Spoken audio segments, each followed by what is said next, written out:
vamos falar sobre mais um algoritmo que consegue vencer a barreira do limite inferior de operações n log n para poder ordenar um vetor. Esse algoritmo é o bucket sort. O algoritmo bucket sort ele utiliza listas encadeadas, em que cada lista encadeada é chamada de um bucket, um balde. A ideia é que esse algoritmo aloque um vetor de listas encadeadas e cada uma dessas listas está associada a uma chave. Então, cada chave que é possível dentro de um vetor que eu estou tentando ordenar vai ter o seu bucket, o seu balde. O algoritmo segue então na sequência preenchendo os buckets de acordo com as chaves encontradas no vetor que ele precisa ordenar e na sequência esvazia os buckets em ordem, inserindo os elementos de volta na posição correta. Algumas coisas que a gente pode perceber desse algoritmo, para quem não lembra do counting sort. Se eu preciso de um vetor auxiliar de buckets em que cada posição ou cada lista está associada a uma chave em particular, dá para ver que esse algoritmo também exige chaves discretas. Então, um ponto importante aqui.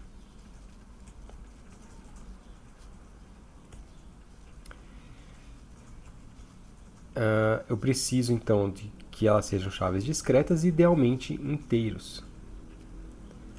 Se elas não forem inteiros, eu posso mapear uma chave discreta para um inteiro. Por exemplo, caracteres para inteiros, palavras para inteiros, etc.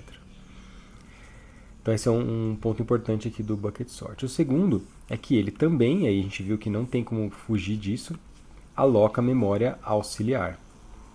Então, nesse primeiro passo aqui dá para perceber que a gente tem também um uso de memória. Então a memória que é utilizada pelo algoritmo não é constante. Então ele usa memória extra. E vamos lá então, passo por passo, tentando explicar um pouquinho aqui sobre esse algoritmo. Então, primeiro item, primeira parte do algoritmo. Alocar um vetor de listas encadeadas ou buckets. Aqui eu já deixei pronto para facilitar. Então o que nós temos é esse vetor aqui a ser ordenado, é um vetor de 10 posições, então a gente tem aqui n igual a 10. E tem esses valores de chaves possíveis dentro desse vetor. Bom, a ideia do algoritmo é a seguinte. Começa alocando um vetor, que vão ser os buckets, e que cada um dessas posições do vetor, esse aqui é o vetor auxiliar, ele tem aqui um número k de chaves possíveis. Para quem não viu o vídeo sobre o counting sort, a gente tem que alocar esse vetor aqui olhando para o intervalo de chaves possíveis. Nesse caso, a menor chave é a 2 e a maior é a 7. Então a gente vai fazer o seguinte: alocar um vetor de 0 a 5, em que a posição 0 mapeia para a menor chave, que é 2. E a posição 5 mapeia para a maior chave, que é 7. Então aqui, e os intermediários têm as chaves intermediárias. Ao invés de utilizar esse vetor como um vetor de contagem, como é no counting sort, cada elemento aqui é a cabeça de uma lista encadeada. Então é como se eu tivesse aqui um ponteiro apontando para um elemento relativo a cada uma dessas chaves. Inicialmente ele está vazio. Todas as listas estão vazias. Então essa aqui é a parte inicial, que nós vamos então alocar um vetor de listas encadeadas. Então pensando que cada elemento aqui é uma lista encadeada, que mapeia para diferentes chaves, no segundo passo eu vou preencher os buckets de acordo com as chaves. Então eu vou visitando cada um dos elementos do vetor e olhando aqui. Então o que eu vou fazer? Eu vou pegar esse elemento e inserir na lista encadeada relativa à chave 5. Repara que isso aqui permite que eu trabalhe muito bem com ordenação de listas encadeadas, com ordenação de vetores também, que são vetores de structs, por exemplo, entre outros. Então é um algoritmo bastante flexível nesse sentido. Então eu vou fazer uma cópia desse elemento aqui para a posição relativa dessa chave 5 aqui. Lembrando que se é só a chave, eu poderia ter uma struct aqui também. E eu vou então encaixar aqui. Vou utilizar uma caixinha. Então qual que é a posição? É a posição 3, é relativa à chave 5. Então vou deixar desse jeito aqui, uma caixinha desse jeito, e eu vou copiar.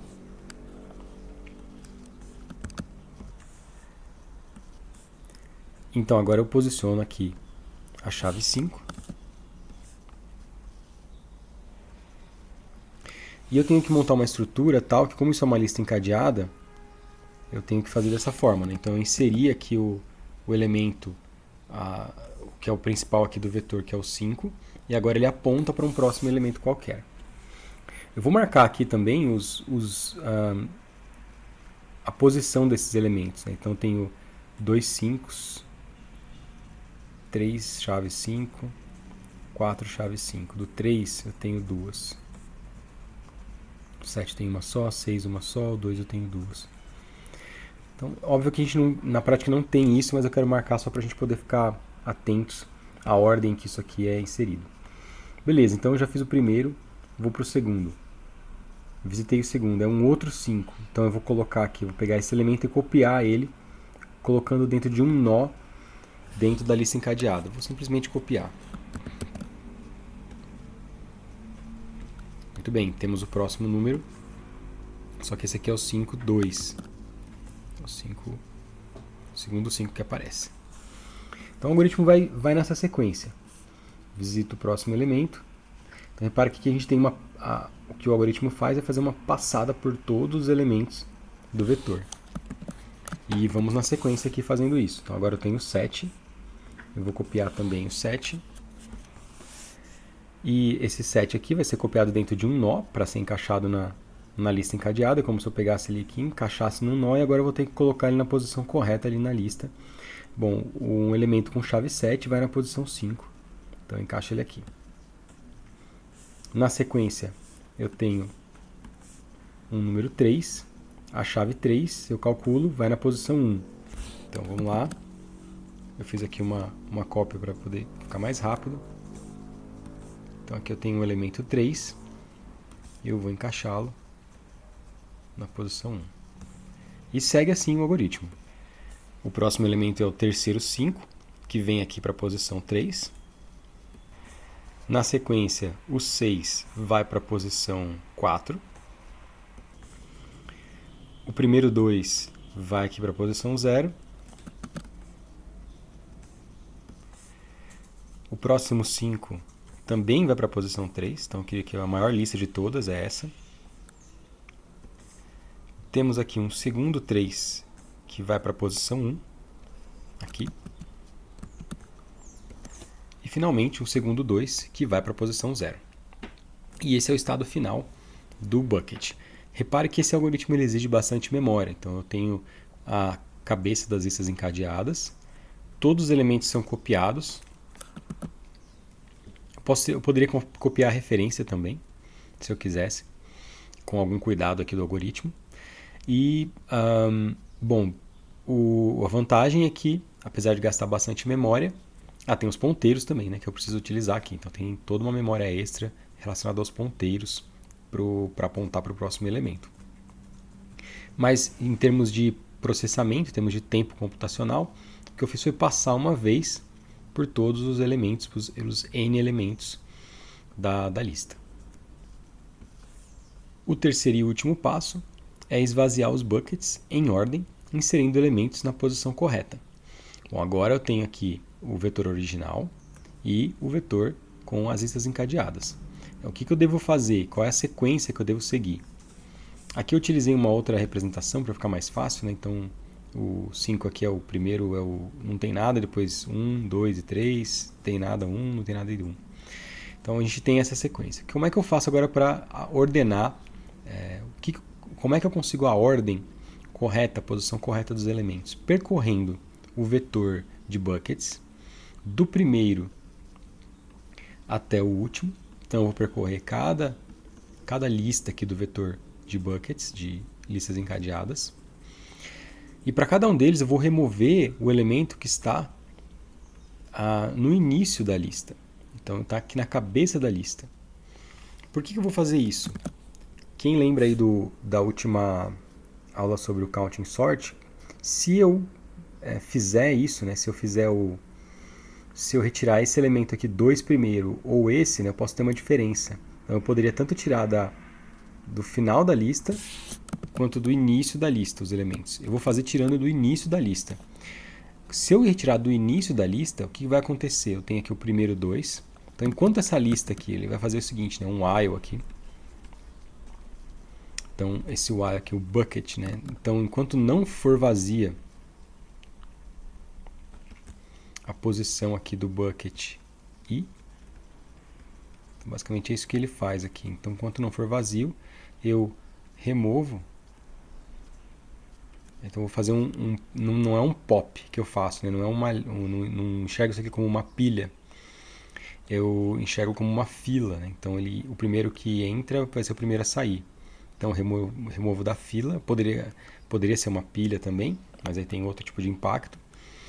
Então, vou remover o topo e inserir no vetor esse cara aqui que saiu do topo. Então, só um pseudocódigo aqui para a gente entender. Então, eu vou fazer o seguinte, né? Eu vou remover aqui do topo esse elemento, como se eu fizesse isso, né? Estou removendo ele aqui. Encaixo. Então, esse aqui vem para cá. E esse 2 aqui, então, é copiado para a primeira posição. Então, vamos lá. Aqui eu tenho só a chave, né? Eu não estou colocando nenhuma struct, nem nada disso. Então, beleza. O primeiro está feito. Então, eu fiz o primeiro elemento. Então, ele vai agora, né? É como se eu tivesse, então, dois índices, né? Eu tenho um índice aqui na posição K. Eu poderia ter um K aqui percorrendo esse vetor de 0 até n-1. E um outro índice I percorrendo os elementos dos buckets aqui. Então, enquanto o bucket não for vazio, nesse caso aqui, ele é vazio? Não. Então, eu vou remover o elemento do início, na verdade, né? Eu coloquei topo aqui. Depende do ponto de vista, né? Do topo pode ser do topo da pilha. Removo do início. E agora está certo. Então, removi aqui esse elemento. Agora esse elemento vai ser copiado para a próxima posição. Então, eu ando aqui com o K. E agora eu copio ele para cá. Repare que eu posso copiar por cima porque eu tenho uma cópia dele aqui. Então, esse 5 que eu tirei de lá está aqui. Beleza, fiz o próximo. Reparem que aqui eu tenho uma sequência 2 e 2. Então, quando eu escolho remover do início, então eu faço como se essa lista encadeada aqui, essas listas, vou interpretá-las como filas. Quando eu interpreto cada lista encadeada como sendo uma fila, esse algoritmo de ordenação ele se torna o quê? Bom, ele se torna estável, porque a mesma ordem que os elementos aparecem no vetor original, eles também vão aparecer. A ordem relativa das chaves de mesmo valor vai se manter no vetor ordenado também. Então, o 2 normal aparece antes do 2, 1. E vamos na sequência aqui, fazendo o mesmo processo. Então, agora eu tenho o K aqui anda, eu preciso preencher essa posição que é a posição 2. Como é que eu sei? Bom, eu vou aqui e verifico. É vazio essa lista? Essa lista é vazia. Se a lista é vazia, então agora eu passo aqui, vamos pegar aqui e aumentar o I. Incrementei I. Incremento I e volto a verificar. Então essa lista aqui já foi. Venho para a próxima. Na posição 1, eu olho se ela não é vazia, eu removo o elemento aqui do início. Então, vamos fazer o mesmo processo. Removo esse elemento aqui. E vou posicionar ele na próxima. Agora a fila aqui diminuiu. No próximo elemento, que vai ser esse aqui, 3. e eu posso depois deletar esse nó. Deletei o nó, já fiz esse, passo para o próximo. Então o algoritmo continua na mesma sequência. A fila aqui, o elemento dessa fila ainda é vazio, quer dizer, está vazio? Não está vazio. Então eu vou remover o elemento da fila, copiá-lo para o vetor original e depois deletar o nó. Feito, vou para o próximo. Então temos aqui indo para o próximo agora, a fila é vazia. Se ela é vazia, eu passo para o próximo elemento. Então aqui estou na fila 2. Cheguei na fila 2. Está vazia? É vazia, então já acabou. Vou para a próxima. É vazia? Não. Então eu começo agora a preencher. E o algoritmo segue nessa mesma sequência. Sai o elemento 5 da fila dessa primeira fila e copio para o vetor. Sai o próximo 5 e copio para o vetor. Mais um 5, porque a lista ainda não é vazia, e copio novamente para o vetor. Mais um 5 saiu da fila e copio para o vetor. E agora essa fila passou a ser vazia. Então, se ela é vazia, vou para a próxima fila. A próxima fila contém um 6. Retiro o 6, copio para o vetor e tenho mais uma fila vazia. Vou para a próxima fila, removo o elemento que estava ali no início, é o 7, copio o 7 para cá. Posso apagar o nó. Olho para a fila, é vazia? É vazia. Bom, eu tenho que também, aqui na hora da gente implementar, né, a gente tem que ver, não só isso, né, a gente tem que ver se o i é menor do que n e se é vazio. Né? Tem que ter esses dois aqui cuidados para não exceder o limite aqui do vetor. E, fim, é isso. Terminamos aqui fazendo uma segunda passada. Lembre, no item 2, né, nessa primeira passada que a gente fez n, e agora de novo, né, passamos mais uma vez pelo vetor fazendo n. Então, no nosso algoritmo aqui, se a gente fizer uma análise ainda que mais intuitiva, nós temos no passo 1, que é a alocação do vetor de chaves, nós temos k,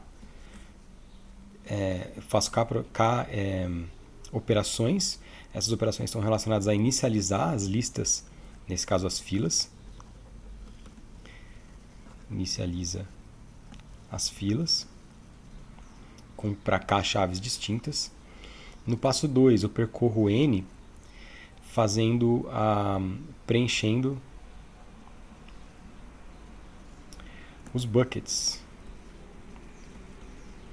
Então eu percorro cada elemento do vetor de entrada preenchendo os buckets. E no terceiro, eu vou preencher cada elemento k mais n, porque eu percorro cada bucket e cada elemento da lista do vetor original, da lista original, posicionando os elementos. Então, no final das contas, né, o que a gente tem aqui é alguma coisa, essa função aqui, ela tem uma característica que é 2k mais 2n. É muito similar ao counting sort também. E a gente diz que isso aqui é a big O de k mais m. Então também o bucket sort tem a mesma complexidade de tempo do counting sort. Porém, se a gente for estudar do ponto de vista de memória, nós temos também um k buckets mais os n elementos que são inseridos ou copiados. Então a memória também é igual ao do counting sort com registros, mas as constantes são maiores. Porque a gente ainda tem um overhead aqui, posso até colocar digamos, a memória M em termos de N e K. Ela é igual a K listas que são os buckets, mais os n elementos que são inseridos, mais eu posso colocar aqui um epsilon, digamos, e esse epsilon aqui é, digamos, um overhead constante que tem a ver com os ponteiros. Então ele é proporcional aqui. Dá até para, na verdade, a gente pode dizer que não é uma soma aqui. É como se eu tivesse K mais epsilon vezes N. Então eu tenho uma constante que amplifica aqui esse valor, mas ele é dependente de N. Né? Quanto maior o N, maior o número de ponteiros. E talvez esse epsilon aqui acabe por inflar ainda mais a memória que é utilizada. No mínimo dobrando a quantidade de memória aí que eu preciso com relação ao counting sort com registros. Então a gente viu os dois algoritmos bases que conseguem alcançar a complexidade inferior. Então a gente tem n log n como sendo um limite inferior, e os algoritmos que a gente viu, tanto o counting sort quanto o bucket, eles são algoritmos que conseguem vencer esse limite, sendo então a Big O de n mais k. É o que é muito bom. Ao custo de uma memória também Big O de n mais k, que a gente paga para poder vencer esse limite. Na sequência nós vamos ver um algoritmo que utiliza como subrrotina o counting sort ou o bucket sort, mas que tem vantagens bastante importantes tanto no consumo de memória quanto no processamento.